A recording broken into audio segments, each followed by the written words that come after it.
What you want.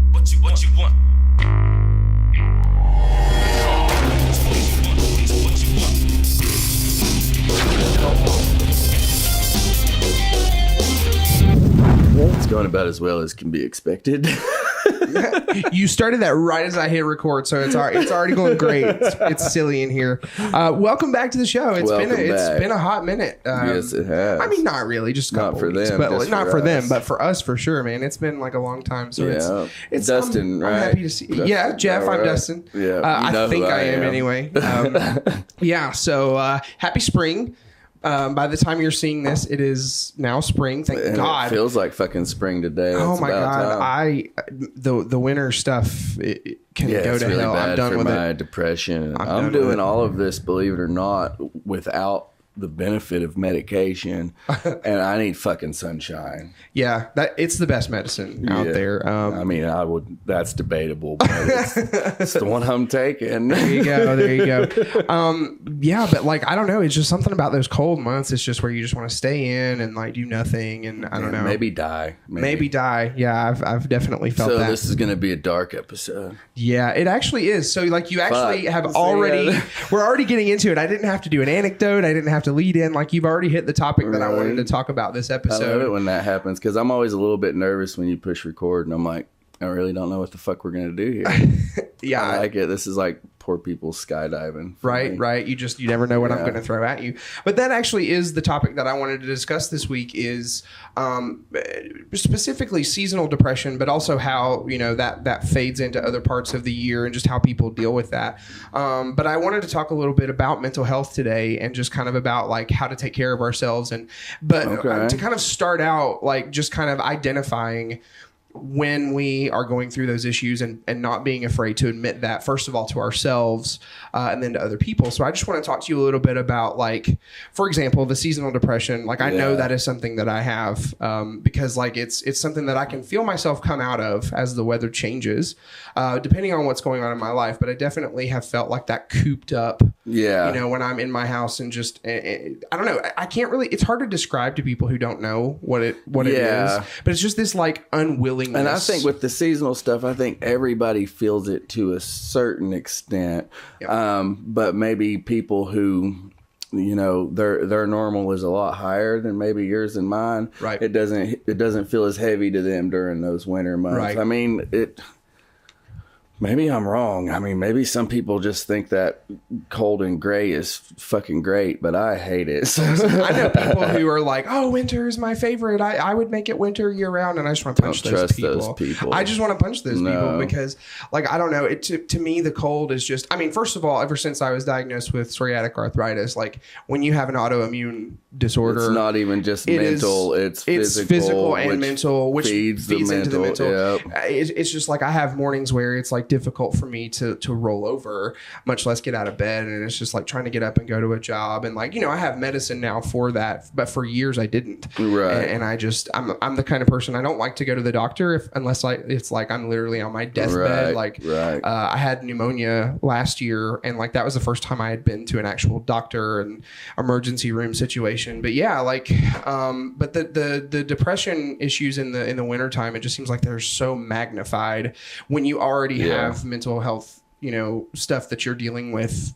prior to when those seasons come. If you're already having a hard time in the fall and then the winter comes. So that's something that I've experienced. Do you have is that? Yeah, I've had that my entire life, and I remember growing up, my mom talking about kind of the similar sensation of it. She would be very down throughout the winter months, and I think it's just I don't know anything about the science behind it, but when your mind is already kind of its default setting is low, kind of the absence of warmth and light definitely doesn't fucking help that. Yeah, I feel like I also grew up. I hate to say this, but it's the truth. Like I grew up in a house where I won't say it was not okay to talk about mental health. It was just not something we talked about. It was something that it just wasn't done. It was sort of put into my head that mental health is something that you deal with and you don't tell people. And I think throughout most of history, at least in Western culture, that's been the case. And our generation is maybe one of the first ones where, both of us, it was kind of, like I said, it wasn't suppressed, but it was kind of one of those just Tough it not up. talked about things. But I think our generation too is the one that finally kind of grabbed a hold of that and was like, no, Erase the stigma. We're gonna fucking talk about this. So like my kids and their generation are a lot more open about things like that. They can talk about it, and I think it was because our generation was finally like, you know, and I think a lot of that maybe is through even pop culture and things of that nature. I mean, one of my first musical influences was Nirvana and the grunge movement. Right. A lot kind of lyrically darker. There was kind of more depression built into it. It wasn't just cock rock and sex, drugs, and rock and roll. And so I think a lot of that message during that time led to our generation being more open about those it became things. More mainstream to talk about. It became more mainstream. I think sometimes, you know, sometimes it got to where it was mainstream, to where it was almost like the cool thing. And that's not real depression, because I promise you it's not fucking cool. That's a problem I have, is people romanticize depression. And it's if you really have it and it's really gotten you sort of in its grips, it is not something to be romanticized. It's definitely something that, like, don't sit around at home and just think, oh, well, I have depression, I'm in that club. No, like, that's something to go get help for. And I'm really careful about that in my writing, because I write about this specifically a lot. There is that fine line where there's being helpful, and then there's romanticizing. And sometimes I'm writing just to help me, because that's that outlet for me. Sometimes it's more, I try to do both kind of simultaneously to help me. It helps me to get it out, helps other people, having someone to identify with. But there is that fine line where you're like, and that's kind of maybe a big part of why it seems like a lot of the real snobby poets they're the ones who romanticize this bullshit. There's and that's why it's almost like they're commoditizing their mental health. And they'll or kind of poo-poo all over anyone who, you know, other aspects of pop culture, like selfie culture and this and that, and they're just depression culture. I mean, and calling it art, and that it's the same fucking thing. It's finding your thing and trying to run with it. Which is what I do, but my thing, I try to keep it a little broader and try to be a little healthier with it, not just for me, but for other people too. I think the best artists find a way to channel their depression and their mental health, like anxiety and whatever else.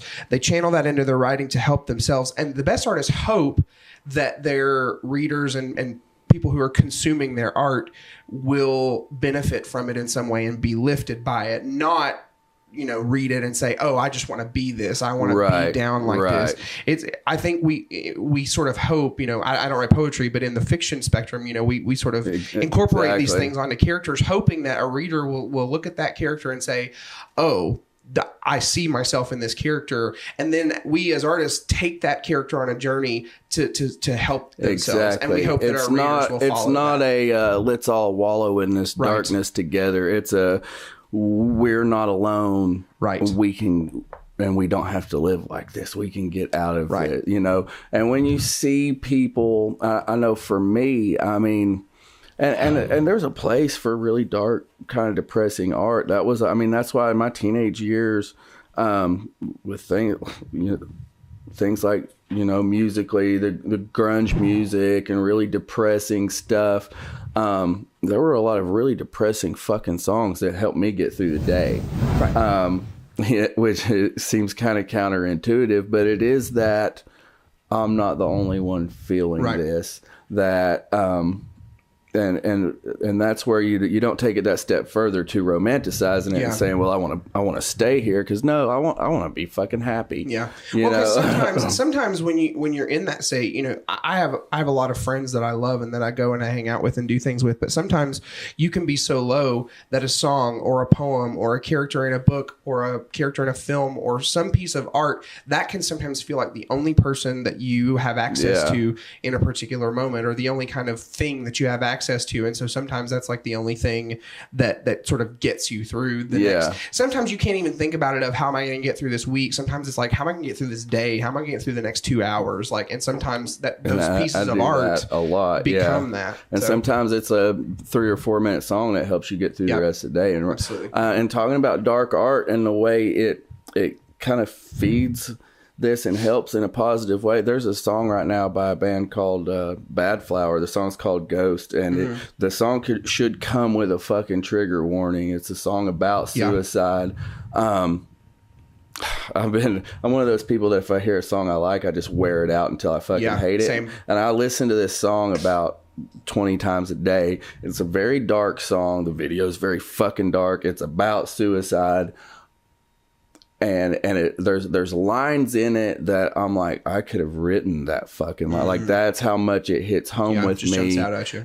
But still, for some reason, sometimes I kind of go on a different little emotional ride every time I listen to this one song, and then it gets to the end. I'm like, okay, we can go on now. you know?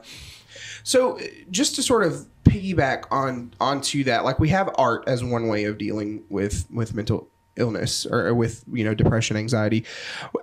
Another step that seems to me that is very important to take but I sometimes wonder, and even with myself, I still question and I try to figure out, what is the right thing to do? Should I be doing this? But there seems to be a lot of stigma around getting help, professional help. And so I've battled with that for years, with the idea of going to talk to a therapist or some kind of professional in the field that's supposed to help you. From people that I've talked to, there are a couple of different sides to this, but I kind of want to get your opinion on what you think. Why is there such a stigma, and how do we combat that stigma that still exists around I think the stigma is just leftovers from a time like when we talked about where either it wasn't done, or it actually, people used to hide their crazy, there was the person in the family that was fucking nuts, and you were ashamed of that person. We're moving towards a time where that's not as much the case, but there's still leftovers of that. There's still remnants of this attitude and it's this good old fashioned pull yourself up by your bootstraps. Nobody needs any fucking help, which is bullshit. Sometimes people need help. Right. And when you hammer into people's head, you're not supposed to ask for help. That's when people become ashamed to be like, I need some therapy. I need some medication. Right. I need some this. I need some that. In terms of, like therapist, specifically, I am extremely pro therapy to the point where, and I've had my own, because I've had more experience from a drug and alcohol rehabilitation standpoint with like 12-step meetings, things of that nature. I love that. Anywhere where you can go, pour your heart out.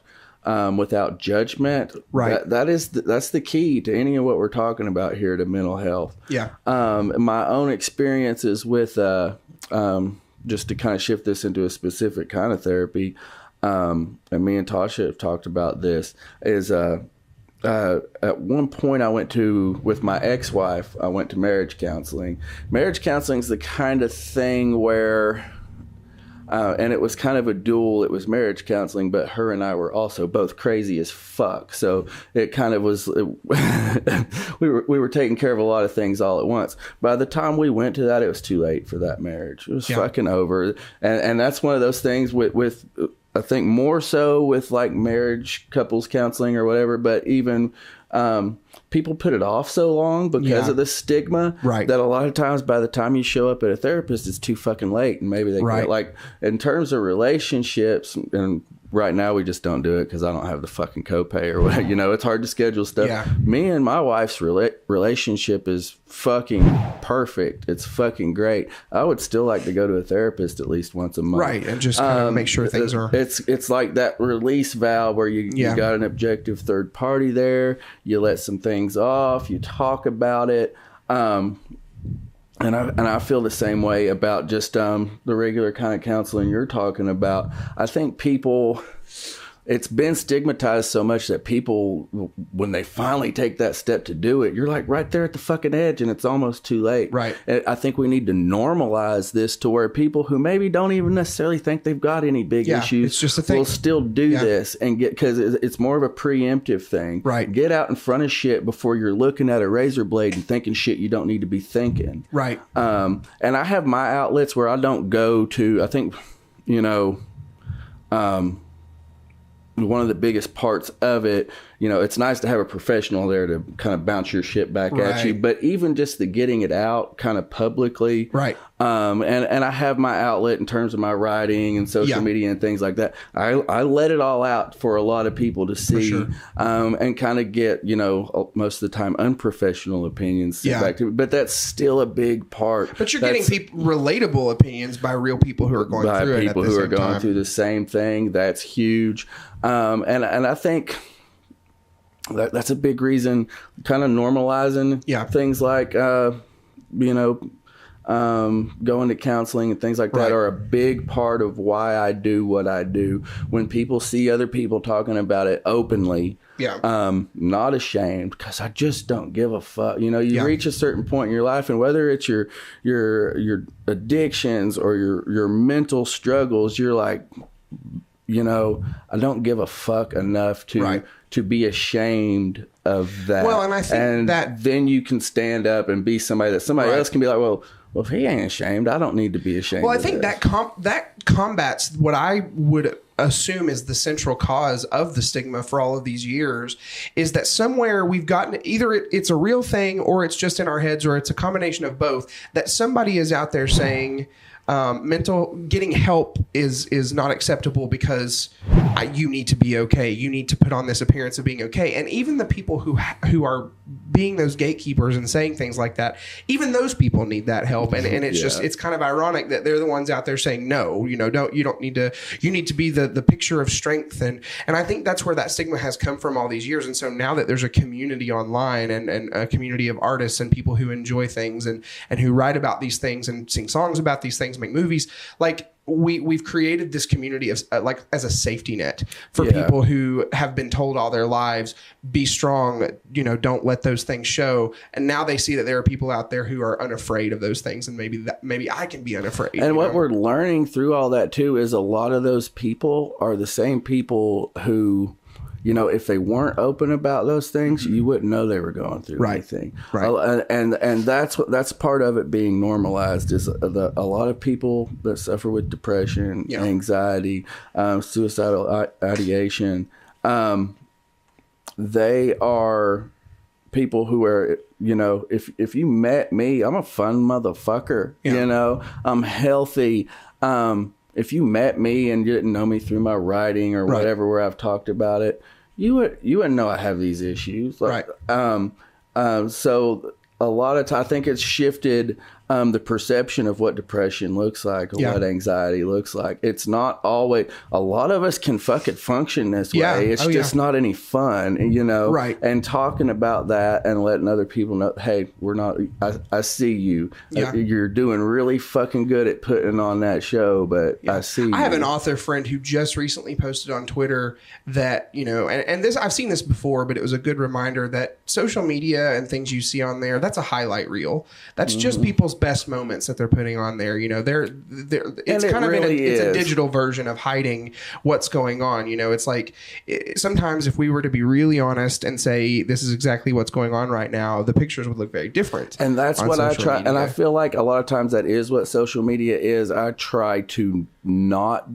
be that. Right. That's why a lot of my stuff does kind of get darker. Yeah.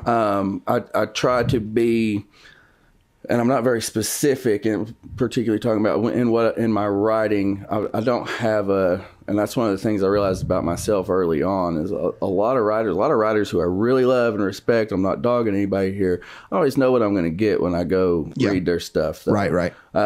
Whether it be topically or kind of the mood or whatever. And my stuff, sometimes I'm way the fuck up here, and sometimes I'm way down here, and sometimes it's funny, and sometimes it's very not funny.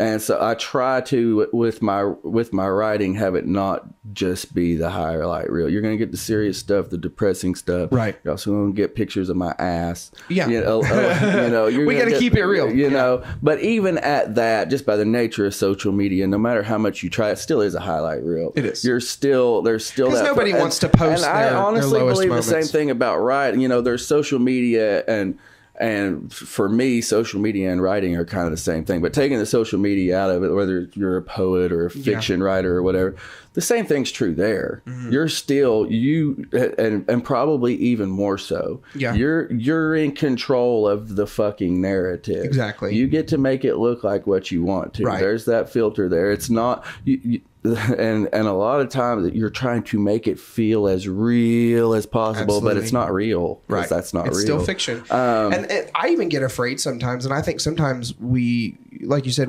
it's sometimes even the writing can be a highlight reel, because sometimes we're so afraid to put who we really are into a character or into a poem, because we're afraid that if somebody that we know reads that character or reads that poem, they're going to see right through it and be like, oh, well, Dustin must be this, or Jeff must be this if he wrote this poem about it. And that's not always necessarily true, but sometimes it is. And sometimes I need to write a character who's going through, you know, this particular thing because it's what I went through. And that's a scary feeling to know that somebody can see through that and wonder if it's me. But at the same time, that's another stigma we've got to break down. We can't and I think be afraid that's a big that. part. Like, you know, I have my little Instagram and Facebook and share my little writings. If I ever do achieve anything substantial with what I'm doing, I hope it's showing that there's safety and transparency, not absolute safety, but with what I do, when I have those thoughts of like, if I write something and I start having the thoughts like you're talking about, I mash the send fucking button right then. I post it right then. If I start having thoughts that, well, I probably have gone too far with this one, I fucking share it. Right. And let the chips fall where they may. Right. You know, and at this point, that was kind of early on. I kind of had, at this point, I just do what the fuck I want. Yeah. I've already figured out, it's like there's not anything I want to hide. I'm sure there's still stuff. I'm still, you know, my writing is very, for as much as it's for other people to read and interact with, it's still very much a tool for me kind of digging through myself and learning myself. So there's still shit in there I probably haven't shared because I haven't found it yet. But as soon as I fucking do, it's going to be on the internet. Exactly. That's what I do. Something that I've tried to tell myself, and this is strictly just like funny and like it's just the funny way that I have to trick my brain into being okay with it, is because at this point I'm 30, almost 31 years old. And like I can't keep worrying that what I'm putting in my books or in my art is going to, you know, change someone's perception of me. If it's going to change your perception of me, then that's on you, not on me. And so what I've started telling myself is, hey, at least you bought the book and I got your money. Thanks. Appreciate it. And you know what? First of all, that's perfect. I've had similar thoughts with my first book, and now like mine's been out of over a year now, and I kind of have days where I'm super proud of it, and days where I'm like, oh my God, this is, you know, but with the going back to the worrying about other people's perception, that and tying this, looping back around into the mental health thing, whether it's with mental health, whether you're struggling with addiction, whether it's as simple as how open you are in your writing or your poetry or your social media. The root of all these problems we're talking about is worrying about other people's perception. Right. Absolutely. And I think what I've found, there's a line there between, because a lot of people that you see that all the time are talking about, well, I don't give a fuck what nobody thinks. They give a fuck the most, because that's why they're always trying to convince you that they don't give a fuck. Right. Yes, you do, honey. Yeah, I can tell. But there's a healthy way to not give a fuck. Right. There's a way to that I cannot give a fuck what you think about me. Right. And still care about you. Right. And that's where a lot of what I see society, and I try not to be one of those people that's always hating on what pop culture's doing, and it's not at all. Y'all have fun. Y'all find something that you enjoy and do it. That's what I want to see people doing. Right. But this part of our culture that has got this really intense, I don't give a fuck attitude, has left their empathy behind somewhere. And that's the part you got to keep with you, or you're not going to be happy. Absolutely. You're not going to feel whole. So while it's important for me not to care what you think about me when I'm pouring my heart out, because that's me, it's still important for me to maintain that empathy 100%. Towards people. Yeah. Absolutely. All right. Well, if you have enjoyed this topic, we want you to talk to us about it, because in a future episode, we might revisit some of these issues and talk about them again. And I think it's very important that we try to be open about these things and just let each other know that there's a community here and people that support you. So if you would like to call in and share your thoughts about any of this stuff about mental health or art, or how it's affected you or shaped you, just share with us. Feel free to give us a call on our hotline. It's 209-353-4257 or 209-35-DICKS. That's right. And you can also connect with us on our Patreon, patreon.com/onthesubject. You can get involved on there for as little as $1 a month. You can catch extra behind the scenes clips, all kinds of stuff that we can't necessarily share with you on YouTube because it just doesn't fit, or it's, a little too raunchy maybe. I don't know. We don't ever know what Jeff's going to do. So yeah. So get on there, check that out for as little as $1 a month. That's patreon.com/onthesubject.